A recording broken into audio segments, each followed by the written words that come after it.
یہ بتائیے گا کہ ملک میں بڑھتی ہوئی دہشت گردی کی اگر سب سے پہلے بات کر لیں، اور جس طرح سے آج اسلام آباد اس کا نشانہ بنا ہے اور پاکستان کی جانب سے اس کو کابل کی طرف سے ایک ویک اپ کال قرار دیا جا رہا ہے، تو یہ صورتحال اب ہمارے لیے کتنی پریشان کن دکھائی دیتی ہے؟ اللہ پاک اس ملک پہ رحم کریں۔ آج آپ نے جیسے خود کہا کہ 13 لوگ اس میں اسلام آباد والے معاملے میں شہید ہوئے ہیں، اور کوئی 23 کے لگ بھگ جو ہے وہ زخمی ہیں، اور دھماکے کے زخمی بھی جو ہے وہ بیچارے بڑے بہت بری حالت میں ہوا کرتے ہیں۔ تو اللہ پاک اس ملک پہ رحم کرے۔ ہم کو یہ چیزیں دیکھنی ہیں اور اس کے اوپر مائنڈ اپلائی کرنا کہ یہ سب کچھ کیوں ہو رہا ہے۔ ایک اور چیز جس کے اوپر غور کرنا ہے کہ اس حکومت کو تقریباً 2 سال ہونے کو ہیں، اور اس 2 سال میں اس طرح کے معاملات بڑھے ہیں یا کم ہوئے ہیں۔ اسٹیٹسٹکس جو ہے وہ بڑی آسانی سے ہر بات کی دستیاب ہو جاتی ہے آج کے دور میں، اور اگر تو بڑھے ہیں تو پھر فیلئر ہے آن دی پارٹ آف گورنمنٹ، اور جو لا انفورسنگ ایجنسی ہیں ان کے پارٹ پہ بھی، اور اگر کم ہوئے ہیں تو پھر جو ہے یہ کامیابی ہوگی۔ اب دیکھنا اس بات کو بھی ہے، اور اس کے ساتھ ساتھ جو ہے نا وہ یہ بھی دیکھنا ہے کہ یہ حکومت کوئی نان ایشوز میں انوالو تو نہیں ہوئی،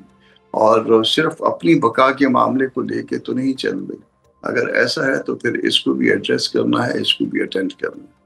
بالکل صحیح کہہ رہے ہیں، ایڈریس کرنے کی تو ضرورت ہے، لیکن آپ کے نزدیک میں کیا اب وہ وقت آ چکا ہے کہ جب حکومت پراکسی وار اور بڑھتی ہوئی دہشت گردی کے ایشو کے اوپر ایوان کو اعتماد میں لے اور اس پر اس پالیسی پارلیمنٹ کے ذریعے جو ہے وہ طے کی جائے؟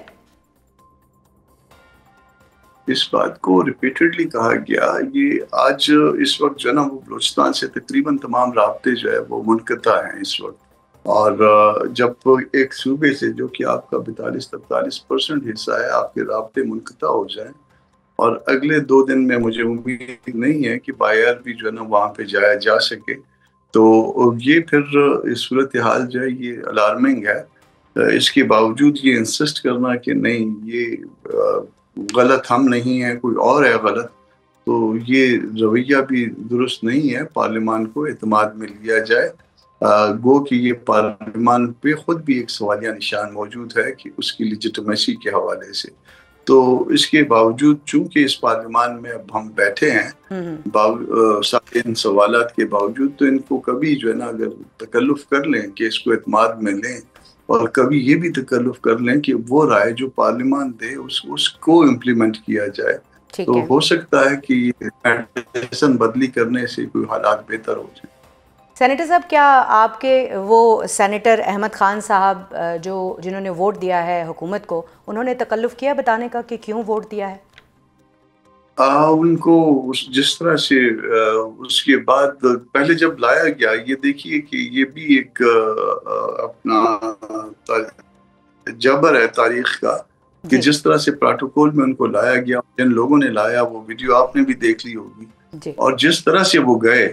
جس حالت میں وہ گئے، وہ بھی جو ہے نا وہ ایسے لوگوں کے لیے ایک سبق ہے۔ لاتے ہوئے تو آپ ان کو ہاتھوں پہ اٹھا کے لا رہے تھے، اور جاتے ہوئے جو ہے نا ان کو رستہ نہیں مل رہا تھا۔ انہوں نے ہمیں کیا جواب دینا تھا، وہ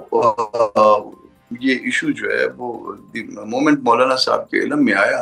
تو مولانا صاحب نے امیڈیٹلی جو ہے ان کو پارٹی سے نکال دیا ہے، اور ان کے ساتھ ان کو کہا گیا ہے کہ آپ سٹیپ ڈاؤن ہو جائیں، آپ سینیٹر جو ہے نا اس سینیٹ کی سیٹ سے ریزائن کریں، ورنہ پھر جو ہے نا وہ ہدایات یہ ہیں کہ ان کے خلاف جو ہے نا لیگل ایکشن جو بھی بنتا ہے، لیگل کورس وہ لیا جائے۔ آپ نے ان سے جاننے کی کوشش کی؟ جیسے سینیٹر سیف اللہ ابڑو نے تو فوری طور پہ استعفیٰ دے دیا تھا، آپ نے پارٹی سے نکال دیا، یقیناً ان کو بھی استعفیٰ آخر میں جو ہے وہ دینا ہی پڑے گا، لیکن کیا آپ نے ان سے جاننے کی کوشش کی؟ سینیٹر صاحب جو سینیٹر سیف اللہ ابڑو، ان کا یہ کہنا تھا کہ ان کی پارٹی نے ان کو جو ہے وہ پوچھا نہیں پچھلے 2 سال کے اندر ایک بار بھی، جب ان کے خلاف کوئی زیادتی بھی ہوئی تب بھی، تو کیا آپ کے جو سینیٹر صاحب ہیں ان کو بھی کوئی ایسا گلہ شکوہ آپ سے ہے؟ وہ ان سینیٹر صاحب کو ان کی اپنی پارٹی میں ایک بہت اہم کمیٹی کا چیئر پرسن بنایا ہوا تھا، ٹھیک ہے، اور میں نے جب بھی دیکھا ان کو وہ چیئر پرسن کی صورت میں دیکھا، اس میں یعنی پارٹی نے پوری جو ہے نا باقاعدہ ان کو پروٹوکول دیا ہوا تھا۔ ایلیگیشن ان کا یہ تھا کہ جی جب 26ویں ترمیم ہو رہی تھی تو کچھ لوگوں نے جو نا ان کے گھر والوں کو اٹھا لیا یا اس طرح سے، تو پھر عبدو صاحب نے بڑی مہربانی کی کہ ووٹ پھر انہیں کو دیا، تو اس سے ساری اسکیم کی سمجھ میں آتی۔ اچھا ٹھیک ہے، تو زینب صاحب اب یہ بھی بتائیے گا کہ آئینی عدالت کا قیام تو ہو گیا، اور پھر جو ججز کے ٹرانسفر کے حوالے سے جو ترامیم کی گئیں ان پر آپ کو کیا آئینی اور قانونی اثرات جو ہیں وہ دکھائی دے رہے ہیں؟ ایک نیام میں دو تلواریں نہیں ہوتی۔ سپریم کورٹ کے سامنے جو شریعت کورٹ کی بلڈنگ ہے وہ ان کے لیے خالی کروائی جا رہی ہے۔ سپریم کورٹ جو ملک کی دستوری عدالت ہے، جس کے دستوری حوالے سے جو ہے نا اختیار کم نہیں کیا جا سکتا تھا،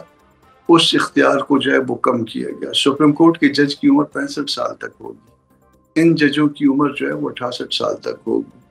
یعنی جو ہے نا کسی کو اگر 3 سال اور جو ہے نا وہ نوکری میں رہنا ہے یا اس سے بھی زیادہ جو ہے نا خود ہی کو بلند کرنا ہے، تو وہ ان کو اچھا بچہ بن کے رہنا ہوگا۔ تو یقیناً جو ہے نا اس ملک میں جو اچھا بچہ بن کے رہتا ہے اس کے جو ہے نا بارے نیارے ہوتے ہیں، اور جو اچھے بچے نہیں ہوتے ہیں وہ بیچارے جو ہے نا وہ گزارا کرتے ہیں۔ تو اچھے لوگوں کے لیے جو ہے نا وہ اچھے پیکیجز ہوتے ہیں۔ یقیناً جو ہے نا اس سے عوام کی حالت جو ہے نا وہ بہت بہت اچھی ہو جائے گی، مشیر بڑھیں گے، اس سے بھی عوام کو جو ہے نا عوام کی جے ہو جائے گی۔ ایک عدالت جو ہے جس کا اور سامنے والی عدالت کا جو کہ آمنے سامنے ہے، ان کا جب یہ معلوم نہیں ہوگا ان میں سے کس عدالت کو فوقیت ہے، تو اس سے بھی عوام کے فائدے ہوں گے۔ جے یو آئی 27ویں آئینی ترمیم کو چیلنج کرنے کا کوئی ارادہ رکھتی ہے؟ مولانا صاحب بنگلہ دیش گئے ہوئے ہیں، اور یہ پروگرام ان کا جو ہے وہ کئی مہینے پرانا تھا، کیونکہ کسی اور ملک سے انویٹیشن جو ہے وہ اس طرح سے جو ہے وہ مہینوں پہلے آتے ہیں، اور مہینوں پہلے جو ہے نا وہ کمٹمنٹ ہو جاتی ہیں۔ وہاں کی جمعیت نے جو ہے ان کو بلوایا تھا، دو مومنٹ واپس آتے ہیں تو پھر اس کے بعد دیکھتے ہیں کہ جے یو آئی کیا آگے کر سکتی ہے۔ آیا جو ہے ان ایوانوں سے ہمیں کوئی خیر کی توقع ہے یا نہیں، ایوان سے میدان میں آنا پڑ جائے۔ ایوان سے میدان میں جو آنے کی آپ بات کریں، میں بھی اس طرف ہی آنا چاہ رہی تھی۔ میدان میں آنے کے دو طریقے ہیں، ایک تو یہ ہے کہ عدالت میں چیلنج کیا جائے، اور دوسرا یہ کہ سڑکوں پہ آیا جائے۔ اب ایک کنفیوژن ہے، کیونکہ آپ خود قانون دان ہیں، تو ہمیں بھی تھوڑا سمجھائیے گا کہ اب اگر یہ 27ویں آئینی ترمیم چیلنج کرنی ہے، پہلے تو 26ویں تو سپریم کورٹ میں چیلنج ہو گئی تھی، اب یہ کیا آئینی ترمیم جو ہے یہ اسی آئینی عدالت میں چیلنج ہوگی جس کے خلاف جو ہے یہ کیس ہے؟ جی ہاں، یہاں پہ مرغی اور انڈے والا سوال پھر ہوگا کہ پہلے کون ہے یا کس کے پاس جانا ہے۔ تو اب یہ مرغی اور انڈے کا سوال جو ہے یہ جاری رہے گا کہ پہلے مرغی پیدا ہوئی تھی یا انڈا پیدا ہوا تھا۔ پہلے جو ہے نا اگر آپ کو اس کو جو ہے اگر اس کو آرٹیکل 8 کی ٹیسٹ پہ لے کے چلنا ہے، یا ایک اسٹرکچرل جو اس کے اوپر جو ایشو ہے جس کو حکومت کے ماہرین نہیں مانتے، اس پہ لے کے چلنا ہے، تو آیا کیا اس کو سپریم کورٹ میں لے کے جائیں، یا تو سپریم کورٹ سے تو وہ اختیار چھین لیا، تو اگر ان کے پاس لے کے آئیں تو یہ خود ان کا وجود اس کے مرہون منت ہے۔ تو جس چیز جو وجود میں اسی کی وجہ سے آئی ہے وہ اپنے وجود میں لانے والے کو انڈو کر سکتی ہے، یہ ایسا سوال ہے جو صرف پاکستان میں درپیش ہو سکتا ہے۔ پاکستان کے علاوہ شاید بھی دنیا کی ہسٹری میں شاید کسی اور ملک میں ایسا سوال کبھی کسی کو پیش نہ آیا ہو۔ اچھا، ججز ٹرانسفر نہیں ہوں گے تو وہ پھر ریٹائر ہو جائیں گے، وہ کہیں گے ہم ٹرانسفر نہیں ہونا چاہتے، ہم وہاں نہیں جانا چاہتے، تو وہ ریٹائر ہو جائیں گے۔ تو اس طرح سے اس ترمیم کے اوپر جو بنیادی ایک اپوزیشن کی جانب سے، پی ٹی آئی کی جانب سے بھی، باقی جو آپ کی طرف سے بھی کچھ آپ کے لوگوں نے یہ بات کہی ہے، یہ بیان سامنے آیا ہے کہ اگر جو ہے وہ ججز کو اس طرح سے پینلائز کرنے کی کوشش کی گئی تو اس کا مطلب تو یہ ہے کہ عدلیہ کو کنٹرول کرنے کی کوشش کی جا رہی ہے۔ تو آپ کو ایسا کچھ لگتا ہے؟ کنٹرول کر لیا گیا ہے نا جی، جو اچھا جج ہوگا گورنمنٹ کی نظر، اچھا بچہ جیسے آپ پہلے بھی کہہ رہے تھے، تو اس کو جو ہے وہ پھر آگے والے اس پہ 3 سال اگلے جو نا مل جائیں گے اچھے بچوں، اور جب 3 سال اگلے مل جائیں گے ہاں تو ان کو دیکھ لیجیے۔ ہائی کورٹ میں جو ہے نا، ہائی کورٹ میں جو اچھے بچے ہیں وہ 63 سال تک رہتے ہیں نا، 62 سال تک یا 63 سال تک، تو 62 سال کے بعد جو ہے نا وہ پھر ان کو ڈائریکٹ بھی لایا جائے گا۔ جو بہت اچھے بچے ہیں وہ وہاں سے آ جائیں گے، اور وہ پھر آگے جو نا 6 سال تک خدمت خلق کریں گے یقیناً۔ اور اس سے جو ہے نا وہ عوام کو جو ہے وہ مزید جو ہے وہ انصاف مہیا ہوگا، اس سے عوام خوشحال ہوگی، اور اس خوشحالی کے نتیجے میں اس پاکستان میں دودھ اور شہد کی نہریں بہیں گی۔ اچھا کامران مرتضیٰ صاحب، آخری سوال میرا یہ ہے کہ آپ نے ابھی خود یہ ذکر کیا کہ ہو سکتا ہے میدان میں آنا پڑ جائے، تو میدان میں آنے کی بات پی ٹی آئی بھی کر رہی ہے، میدان میں آنے کی بات آپ بھی کر رہے ہیں، تو کیا ایسا ممکن ہے کہ جب میدان میں آنے کی بات ہو تو آپ پی ٹی آئی کے ساتھ مل کر میدان میں آئیں؟ دیکھیے، سیاست میں بہت ساری چیزیں ممکن ہوتی بھی ہیں، مگر بہت سی چیزیں ممکن نہیں بھی ہوتی ہیں۔ یہ ممکن ہو سکتا ہے، مگر ابھی تک جو میں پی ٹی آئی کے ساتھ جو ہے نا بہت سے معاملات میں انگیج رہا ہوں، تو مجھے جو ہے نا اس میں جو ہے تھوڑا سا اس میں شبہ لگتا ہے، ممکن ہے کہ میری سمجھ غلط ہو، مگر ہو بھی سکتا ہے، نہیں بھی ہو سکتا۔ یہ مولانا واپس آئیں، پارٹی کا اجلاس بلوایا جائے۔ ایک دفعہ تو پارٹی کہہ چکی کہ فی الوقت ہم اس میں نہیں ہے کہ ہم مل کے جو ہے نا میدان میں اکٹھے چلیں۔ اب دیکھتے ہیں کہ نئے حالات میں پارٹی کیا فیصلہ کرتی ہے۔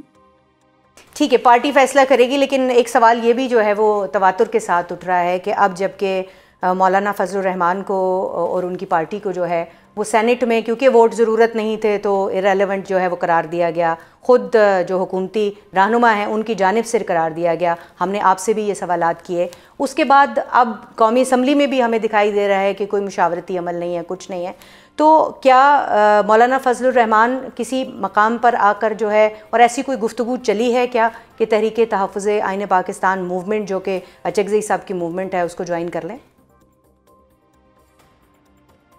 نہیں، ایسی کوئی گفتگو ابھی تک تو میرے علم میں نہیں ہے، مگر یہ ایسا بھی نہیں ہے کہ مولانا بالکل ارریلیونٹ تھے۔ مولانا کے پاس جو ہے نا وہ کراچی تک جو ہے رات 3 بجے